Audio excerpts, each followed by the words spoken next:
Bueno, continuamos resolviendo ejercicios de circuitos de primer orden. En este caso es un circuito RC.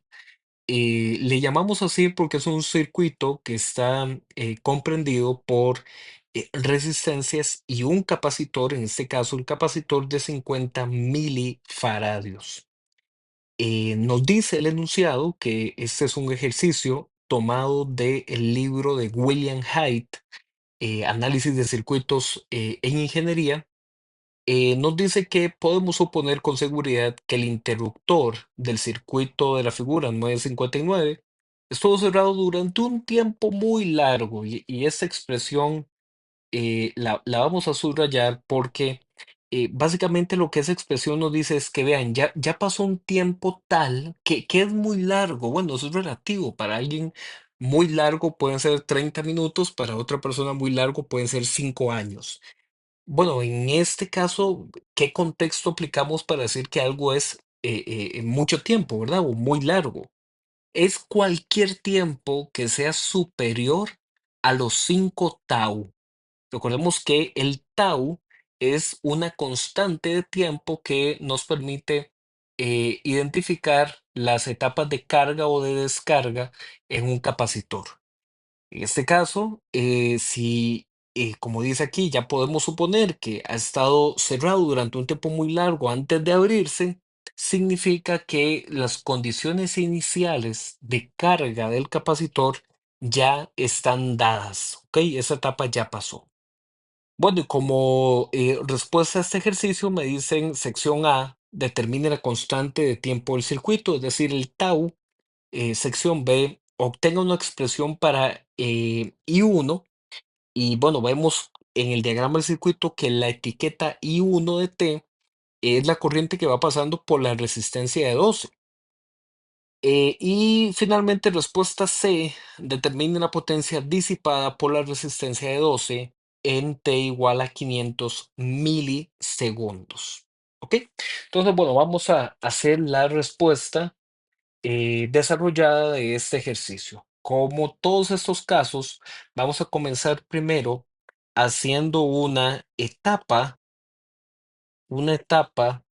de análisis cuando t es menor a cero, es decir, antes de que se dé la conmutación. Para efectos nuestros, eso significaría cuando el interruptor está cerrado. ¿Ok? Eso es lo que nosotros vamos a interpretar como t antes de cero, porque el cero, t igual a cero, es el momento de la conmutación, es decir, el momento del cambio entre una condición dada.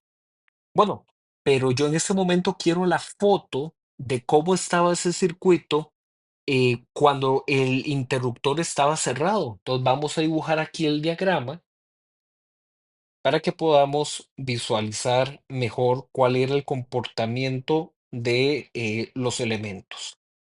Tenemos una fuente y aquí está el interruptor, pero como ve, lo dibujo estando cerrado.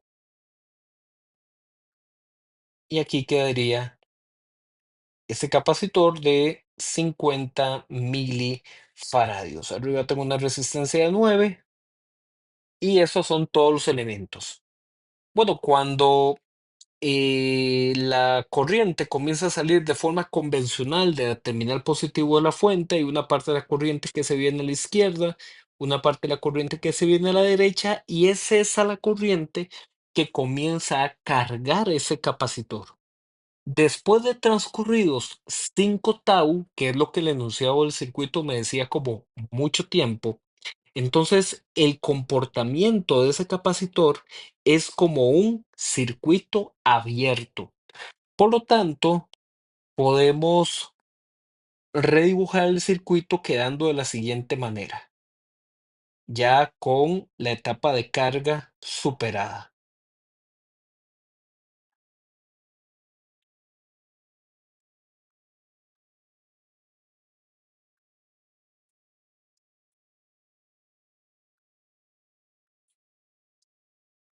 ¿Ok? Ese es el voltaje que yo ando buscando por acá, que lo vamos a llamar el voltaje en el capacitor. Como ya él se está comportando como un circuito abierto, yo entonces tengo que llevarme esta lectura hacia otro sector donde pueda encontrar el voltaje en paralelo a esos nodos, que en este caso es como que yo mida desde este nodo superior y desde este nodo inferior, lo cual me permite identificar sin necesidad de hacer ningún ejercicio que el voltaje en el capacitor es igual al voltaje en la fuente, que va a ser de 8 volt. ¿Ok? Es 8 volt las condiciones iniciales del voltaje que se pudo almacenar en ese capacitor. Cuando yo obtengo entonces ya este dato, que el voltaje en V, perdón, el voltaje en T igual a cero, es igual al voltaje del capacitor, que ya vimos que es 8 volt. Cuando ya yo obtengo este dato, es que yo puedo pasar a una segunda etapa de análisis, que va a ser una etapa cuando T es mayor a cero. Es decir, para los efectos de mi análisis, cuando ese interruptor está abierto. ¿Ok? Y bueno, ¿qué va a suceder? Que mi diagrama de circuito va a cambiar. Ahora yo voy a tener aquí que representar ese interruptor abierto, quedándome así de esta forma. El interruptor se abrió en T igual a cero.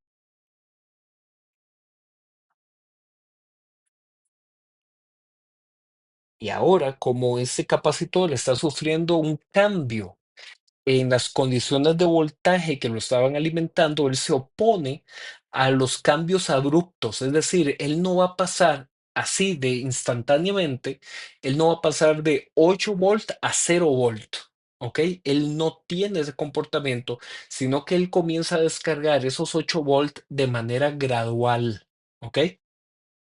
Y entonces vamos a ver que como en la rama central de este circuito, la rama central de este circuito está desconectada porque al abrir el interruptor, la fuente de voltaje me quedó solo con una terminal conectada.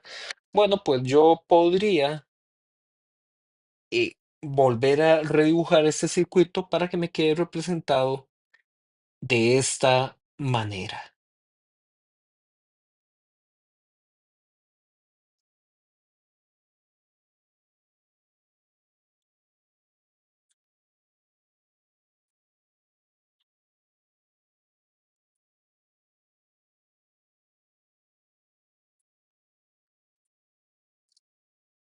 ¿Ok?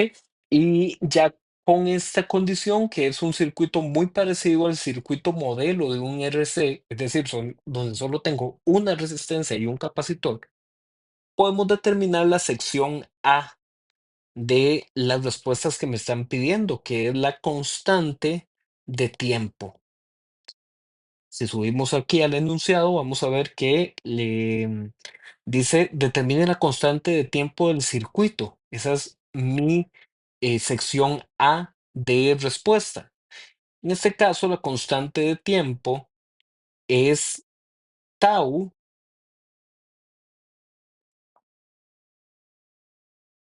tau igual a R por C. Bueno, en este caso, el R lo tengo que averiguar simplificando esas dos resistencias en solamente una, que bueno, nos es fácilmente identificable que esas dos resistencias se encuentran en serie. Por lo tanto, aquí me va a quedar un R de 21 ohm por una capacitancia de 50 milifaradios. Por lo tanto, metiendo esto en la calculadora, la constante de tiempo, 21 por 50, x 10 a la menos 3. Ven que me queda una constante de tiempo de 1.05 segundos. ¿Ok? Porque es una constante de tiempo, entonces la unidad de medida es el segundo. Bueno, ya encontré la etapa A de respuesta de este circuito. Ahora vamos a ver qué era lo que nos pedían en la etapa B. Nos dice que obtengamos una expresión para I1, que como ya hace un rato lo dijimos, la I1 es la corriente que va pasando por la resistencia de 12, válida para cualquier T mayor a cero. Bueno, en realidad de este circuito, nosotros lo que podemos encontrar es un V de T para T mayor a cero, donde va a ser el voltaje inicial por base exponencial menos T entre tau. Pero eso es un voltaje. Yo ahora lo que necesito es una corriente, que eso es lo que me está pidiendo aquí el enunciado, que identifique el I1 de T. Entonces, como sección B de respuesta, vamos a decir que la corriente en la resistencia de 12 ohm.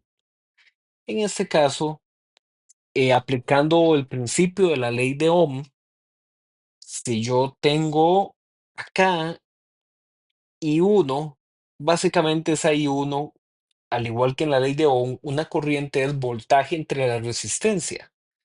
Entonces, en este caso va a ser voltaje V0 dividido entre la resistencia de 12 ohms. Todo esto multiplicado por la base exponencial menos T entre tau. Si esto lo pasamos representado con números, el voltaje inicial era 1,05. No, disculpen, ese es la constante de tiempo. El voltaje inicial está más arriba, es 8 volts, dividido entre la resistencia de 12, y esto lo multiplicamos por la base exponencial menos T entre tau, que el tau es 1,05. Y en este caso sería amper, porque estoy averiguando una corriente. Bueno, pues si pasamos esto a números, lo metemos acá en la calculadora.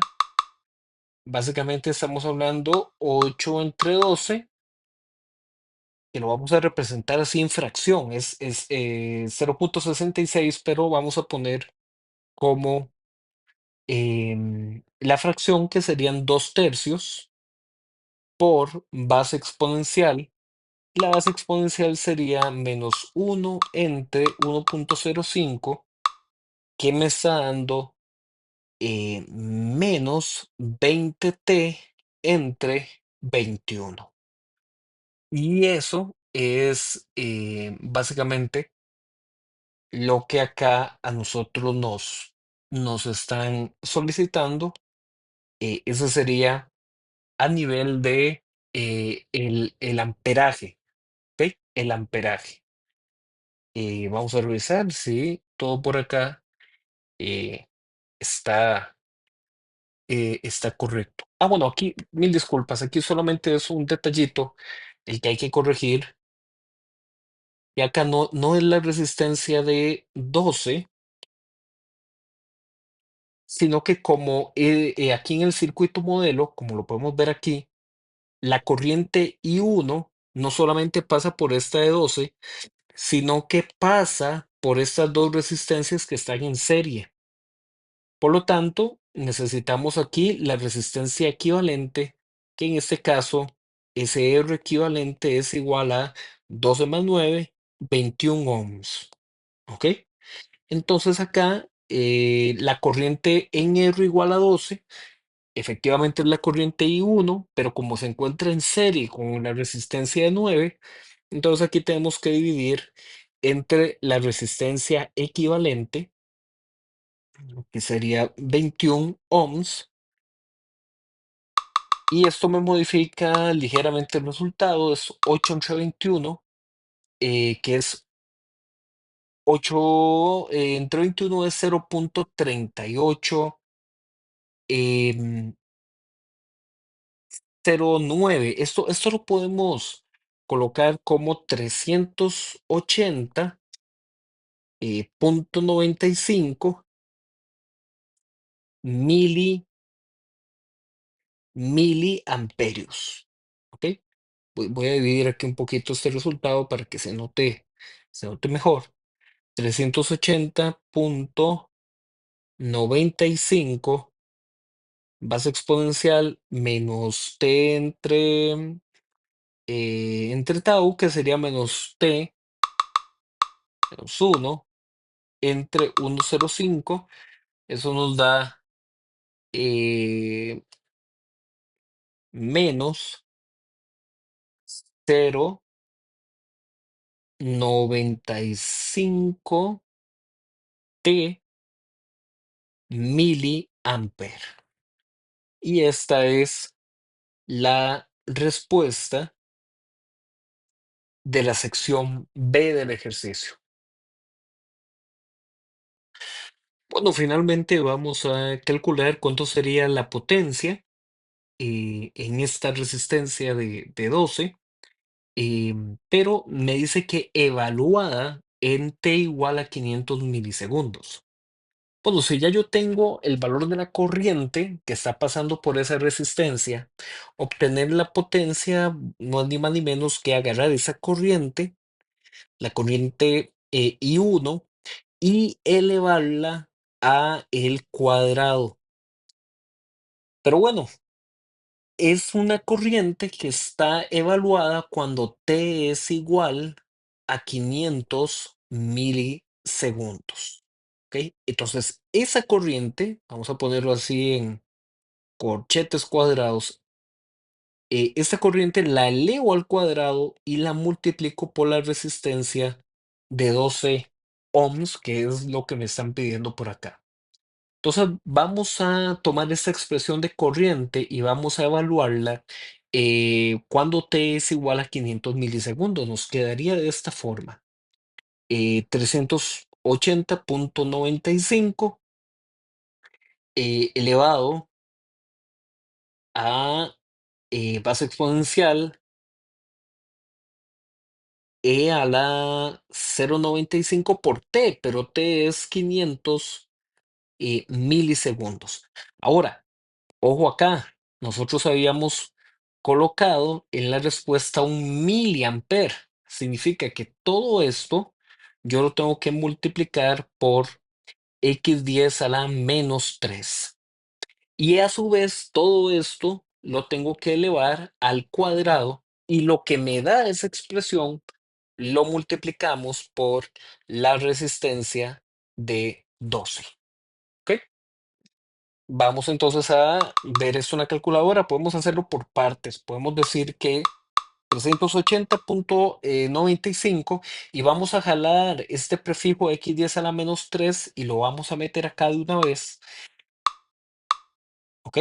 Entonces ya pusimos 380.95 x10 a la menos 3 o el mili, ¿verdad? Por base exponencial menos 0,95 por 500 mili, que es x10 a la menos 3.